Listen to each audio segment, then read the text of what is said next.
Magpadayon ng libreng sakay nga gitanyag sa Talisay City LGU alang sa ilang mga residente nga mopaingon sa Cebu City hangtod sa katapusan ning Abril. Gisugdan ang free ride nga programa niadtong March 23. Diin dili lang alang sa mga trabahante ug estudyante, aban bisan na katong mga talisaynon nga adunay tuyo sa Cebu City. Gihimo ang libreng sakay sa mga talisaynon, ilabi na sa mga trabahante ato sa sunod-sunod nga pagsaka sa presyo sa mga palitunon ug sa kamahal sa presyo sa petrolyo. Tungod kini sa Middle East crisis.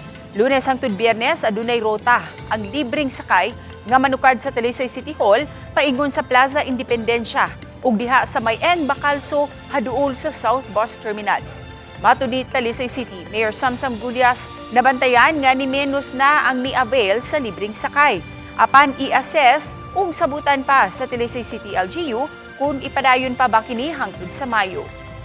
Nagpadayon ang schedule o ang amount of cars na mo libre sakay. Nakita lang nato na ni-minimize na gamay ang nisakay. Maybe because the situation with gas.